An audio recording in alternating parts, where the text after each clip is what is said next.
internet that has everyone covered. Can your internet do that?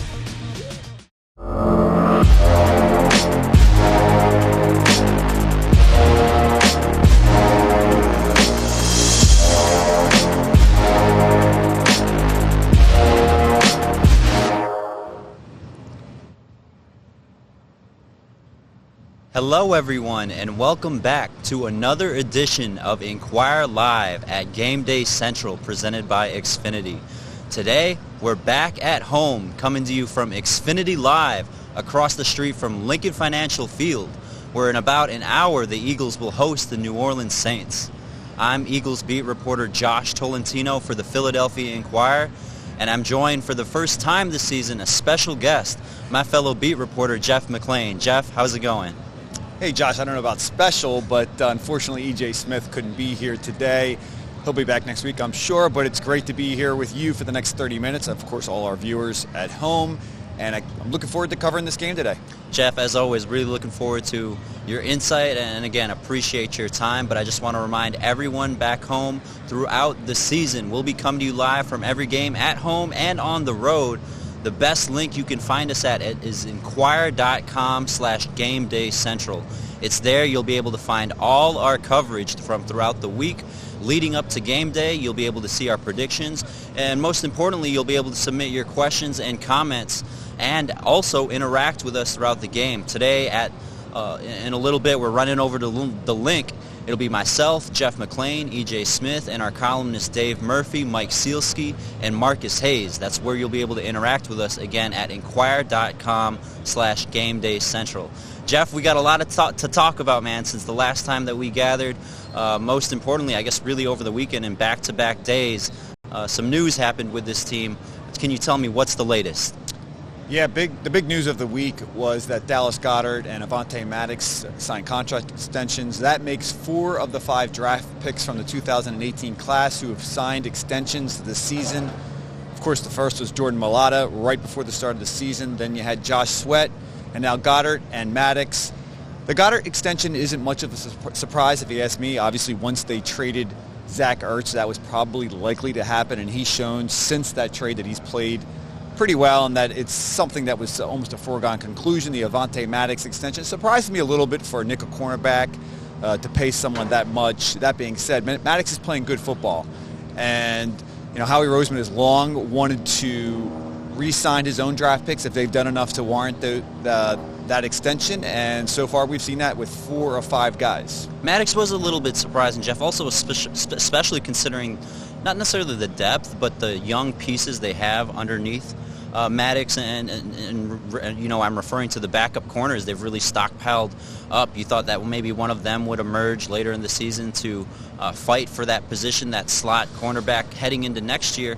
But like what you mentioned, especially I think when you focus in on Avonte Maddox this year, and Jeff, you could provide some insight in previous years with Maddox 3 years leading up to this year, but he got back to a position where he was comfortable, most comfortable, all throughout his career, playing in high school, playing in college, and that's back in the slot. And, Jeff, if you could explain a little bit about the experience that Maddox had last year as opposed to this year with Jonathan Gannon. That's correct, Josh. I mean, when they moved him to the outside, he struggled. And some of it had to do with his lack of height. He's got a pretty good vertical, so he can offset some of that. But, it was an issue for him at times and other parts of playing that position. Now, the slot corner position can sometimes be more difficult than the outside corner because you don't have that boundary to protect you. You have to a lot of two-way goes. You have to do a lot of tackling and helping in the run support. But it's a position because you don't play the full number of snaps that typically guys don't get a lot of, the typical big money contract that you see for cornerbacks. That being said, the nickel nowadays, the way we have so many pass-happy offenses, will be out there a large majority of the time. And that, as you mentioned, is pretty much where Avonte Maddox was drafted to play. He did a little safety, actually, in his rookie season and did fairly well there. I think some people thought that eventually he would be the safety who takes over Malcolm Jenkins' spot. But nickel corner is where he's at and it's where he should be. And that will likely be where he'll be for the next several years. Before we get to Avonte Maddox's roommate, Dallas Goddard, you mentioned Malcolm Jenkins. He's making his return today at Lincoln Financial Field. Obviously, he played 6 seasons here. Jeff, you covered him for the entirety of his tenure in Philadelphia. What are you expecting, his, not necessarily homecoming, but his welcome back to Lincoln Financial Field, and just what do you think of the progression of his career since he's left the Eagles? Well, it kind of is his homecoming because even though they did play here last year, the stadium was empty.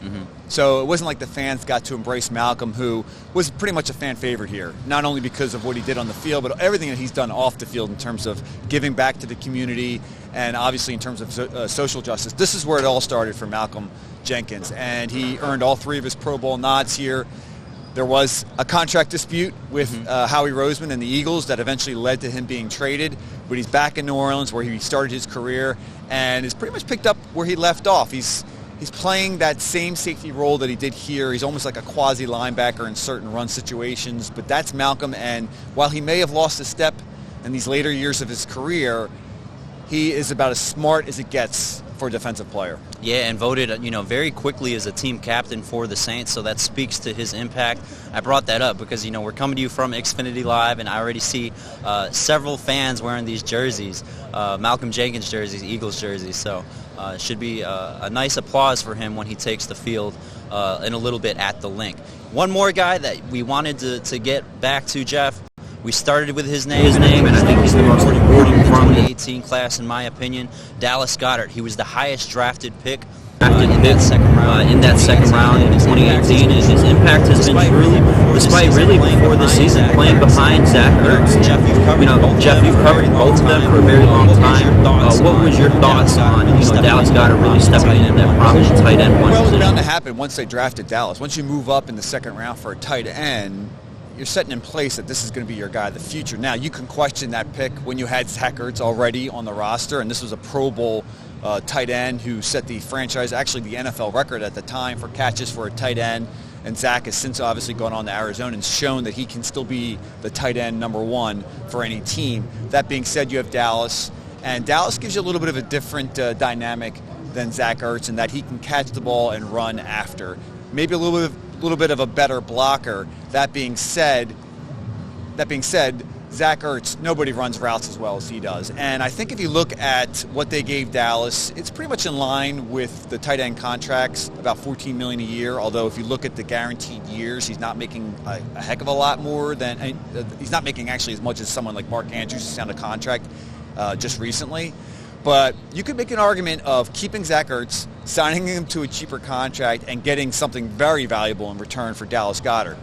That being said, I think the Eagles wanted to stick with their draft picks. I think this was something that, as you mentioned, was a foregone conclusion, and it should be interesting to see if Dallas can kind of ascend into that top tier of tight ends, maybe not in the Travis Kelce, George Kittle layer, but also maybe in the Mark Andrews category. Yeah, as you discussed Dallas Goddard, and really any conversation that we have with Nick Sirianni when it comes to game planning, really setting up his script, just offense in general, there are 2 guys that he wants to get the ball. That's 88 and 6. Dallas Goddard and Avonte Smith, those are the 2 top playmakers on this offense, and they're trusting him to really, again, what you said, Jeff, elevate into one of the best tight ends in the league. We'll see if it happens and develops over these next few years. Jeff, it's time to transition to injuries. Again, a lot has happened since last week.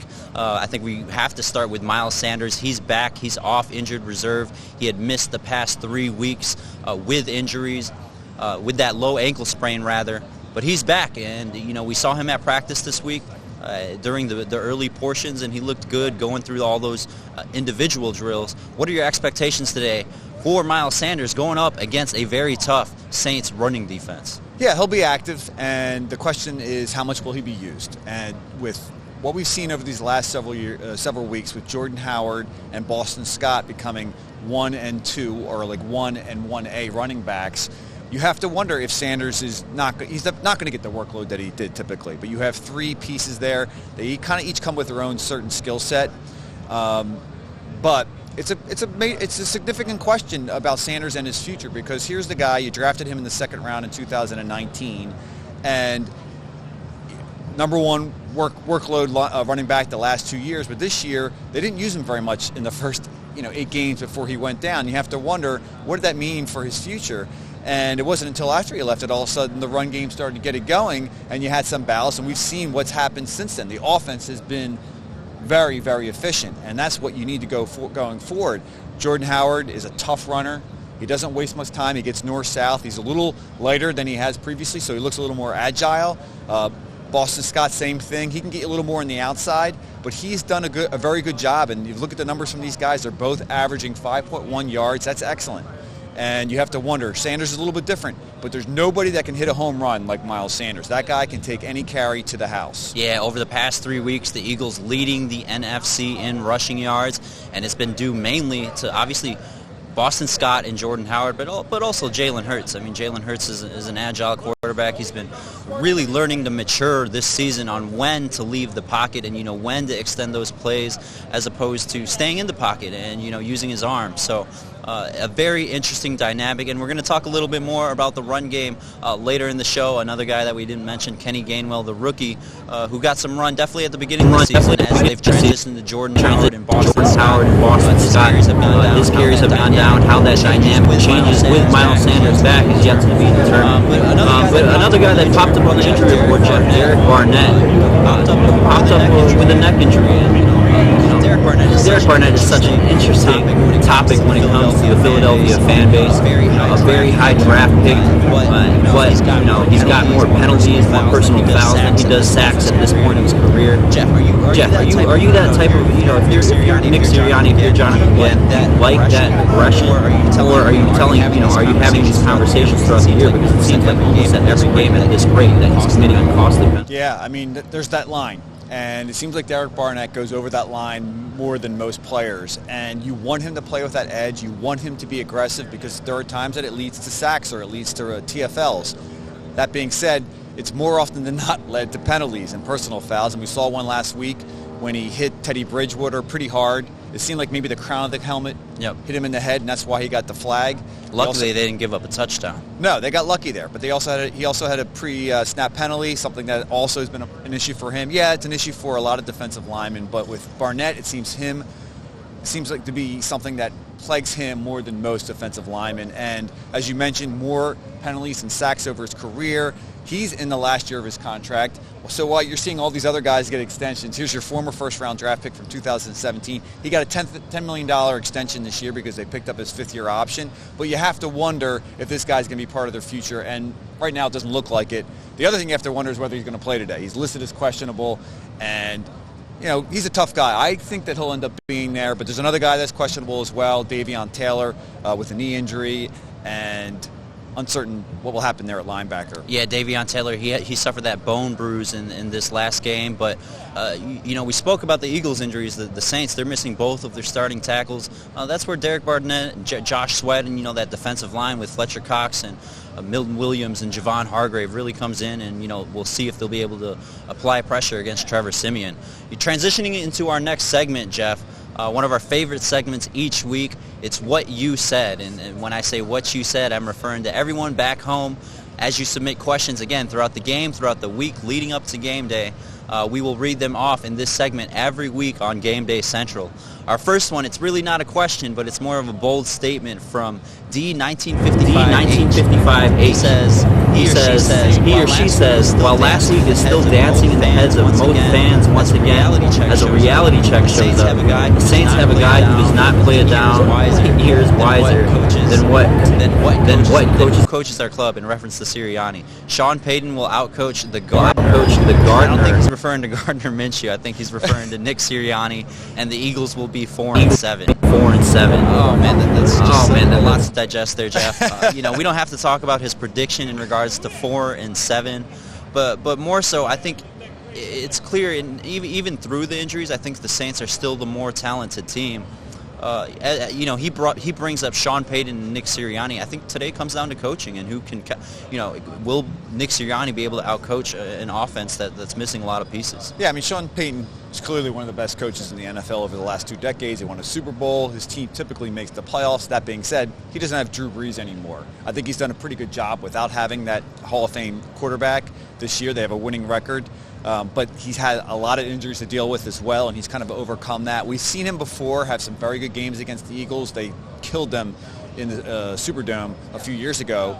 But last year, the Eagles beat what was then the number 1 defense in the NFL. Jalen Hurts' first victory. Jalen Hurts' first start and his first victory. Had a very good game. They kind of catered the offense to maybe his run ability. Didn't have him throw that much. I think maybe we'll see a little bit of the same thing this week, but we have a different coaching staff. We have a different offense, and you have some different pieces on the other side of the ball with the Saints. And, transitioning again to our next question/comment from Varun01. Too much emphasis is being made on the Saints wanted rush defense. On Sunday, the Saints are going up against a top 3 offensive line. I think he's maybe exaggerating. I think they're exaggerating. I think they're a top offensive line, Jeff, or as top 3. I'd say maybe top 5. I think with the injuries, no Brandon Brooks, Isaac Seumalo, not the better job. Driscoll was playing guard, a little bit out of the position. He's had his struggles as well. He's a smaller guy. Those big defensive tackles sometimes can run him over. But that being said, Jason Kelsey's been playing at a Pro Bowl level. Lane Johnson, since he's been back, is back to the old Lane Johnson, and I don't think it's any coincidence that the fact that the Eagles have been running so much better these last 3 weeks happens to be when Lane Johnson's returned from his brief absence. And Jordan Mailata had some issues when they were switching him back and forth between left and right tackle, but he's now showing why the Eagles gave him that contract extension at left tackle. Yeah, the Eagles are hoping at some point over the next couple of weeks before the end of the season they're able to get Brandon Brooks back into his starting spot. Guard again, you see that as of the past 3 weeks, the offensive line has performed very well. I was looking at Pro Football Focus rankings for that position group, and the Eagles were ranked 8th. I think that was a little high. For me personally, within that 4 to 6 range, again, as mentioned, he thinks they're top 3 offensive line. Into our last comment/question. This is from Wendell Hall. This is a pivotal game. Win and their chances for the playoffs. Jeff, the playoffs. I remember we were at dinner last week talking about the playoffs are at 40%.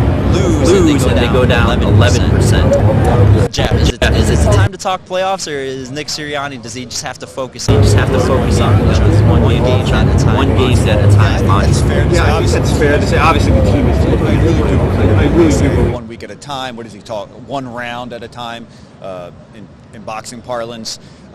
You stick to that kind of that mentality. That being said, if we're looking at it from our perspective, you got to consider the playoffs. They're only a game and a half out. The Saints have one of those last 2 spots for the playoffs. So Eagles win here, they're right back in the conversation at 5-6. 4-7, maybe not as much. But the the schedule down the stretch is easy. You have the Giants, the Jets, you have the Giants again, you have the Redskins twice. Cowboys are the only team among that group that have a winning mark. So the Eagles are still very much in the conversation of the playoffs. I think big picture, if you're the Eagles and your ownership, Jeffrey Lurie, you probably didn't expect the playoffs, but it's nice to be in that conversation. You want to play meaningful football in December because that really tells you a little bit more about Jalen Hurts and the rest of these younger players. That's a great point, as Howie Roseman, looks forward, and he doesn't like using the phrase rebuild. It's always been a transition over this past really year phase as they've transitioned Jalen Hurts, especially this year. But they've remained relevant. They're involved in the conversation, and I guess that's really all you could ask for. That's almost to the point of exceeding preseason expectations for this team. Again, I think the fans, if they're going to think about playoffs, they've got to tame their expectations. But as you mentioned, Jeff, they're playing the Saints today. They have one of the last 2 spots. The other team that's right in front of them is the Panthers, who they've already beat this season at Carolina. So a lot of implications, I guess, if you're thinking about playoffs as we approach this matchup. Jeff, it's time to transition to Tweet of the Week.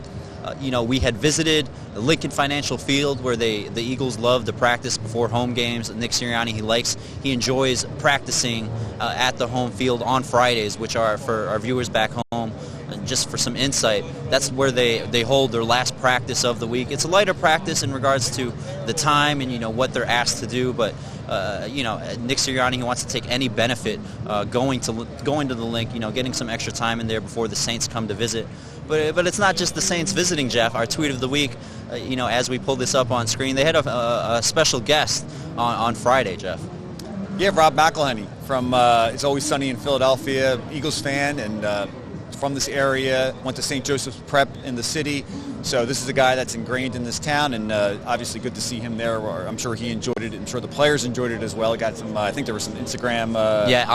So that transitions next to our the next part of this, Jeff. The accompanying tweet / Instagram caption was, he told Nick to run the ball. So I wonder if Nick will listen to him, especially against the Saints defense. But again, a very lighthearted moment with Rob and Nick. Well, I don't think he has to convince Nick after what we've seen these last 3 weeks. And as we mentioned before, even though the run defense is so good with the Saints, I think they're still going to stick to the run and what they do best, unless all of a sudden it doesn't work and you got to throw the ball a little bit. We should mention the last time the Eagles won at home was against the Saints all the way back in December. So it's been a dry spell here at the Link. I'm sure fans are itching to finally watch a win, because mostly what we've seen are boos and flowers being thrown at Nick Sirianni and a lot of anger here at the Link. Yeah, they've had some tough opponents for sure, Jeff. The 49ers, the Tampa Bay Buccaneers, the Kansas City Chiefs. All that has turned to an 0-4 record at home. Again, the Eagles are searching, Nick Sirianni searching for that first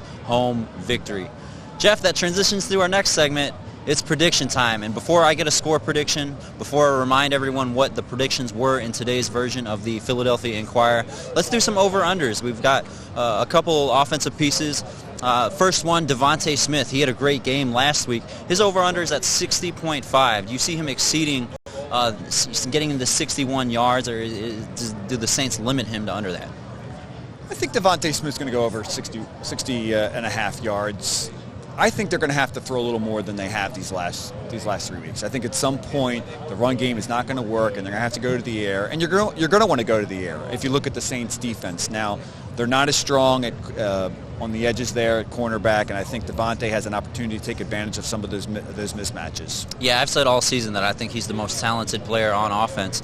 And I also, as well, I'm going to go on the line and say that he goes over that 60 yardage point. Just a couple more here. Dallas Goddard set at 41.5.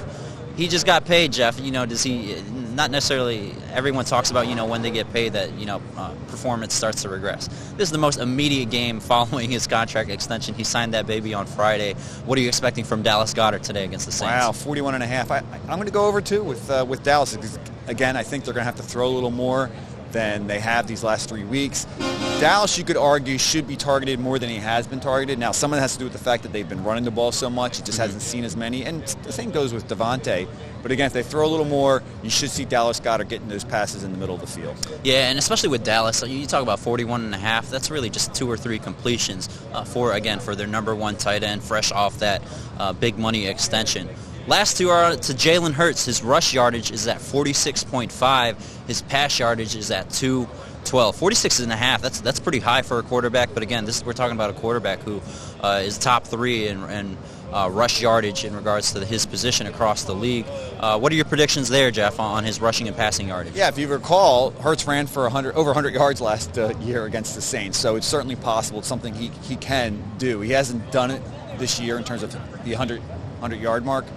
Eclipsing that, but I think they're going to focus a lot of their attention on keeping Jalen in check. Those zone read runs, as effective as they have been for certain parts of the season, there have been defenses that have been able to kind of stop that, and we've seen that at various points. And I think last week, Jeff, especially, we were talking about it in Denver in the press box.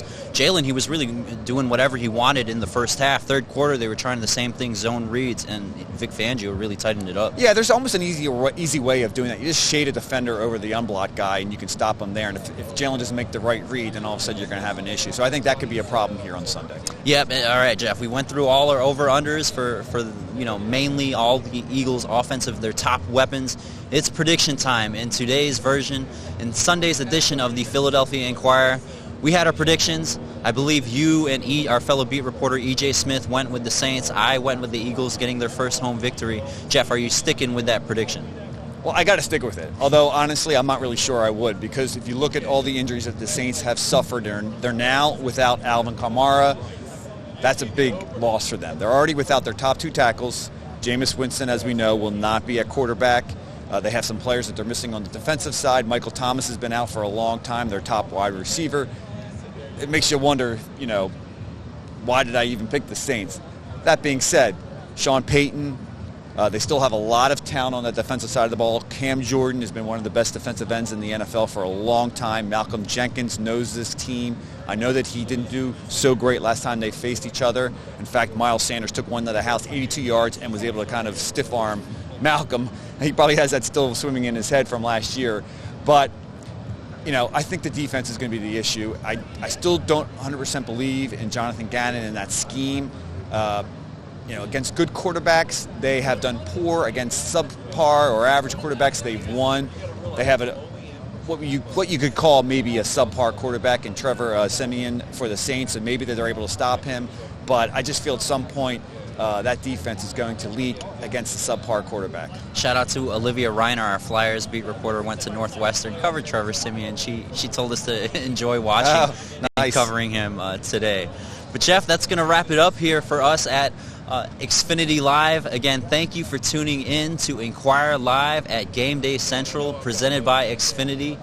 Don't forget, though, that you can tune in, continue the conversation at inquirer.com/GameDayCentral. Myself, Jeff McLane, EJ Smith, and our columnists Dave Murphy, Mike Sealski, and Marcus Hayes. You'll be able to interact with us all throughout the game. And then don't forget to join us next Sunday. We'll be coming to you from MetLife Stadium. The Eagles will be facing post-Thanksgiving. Jeff, what are you, before we get into that, what are you doing for Thanksgiving? Thanksgiving, playing football with the family and the kids, and we'll be having dinner with the other side of the family, so looking forward to that. Okay, awesome. Yeah, I'll be able to spend some time with family too. Again, a very great time of the year as we approach Thanksgiving and the holidays. But again, post-Thanksgiving, next week the Eagles will be traveling to face the New York Giants.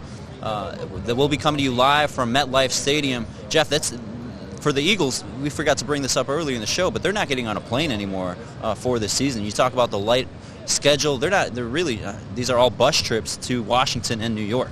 Typically, that's an advantage too, of not having to get on a plane and go through all that whole entire process. So yeah, another way the Eagles have a little bit of an advantage here down the stretch. Until next Sunday, make sure you continue to join us at Inquirer Live, inquirer.com/GameDayCentral.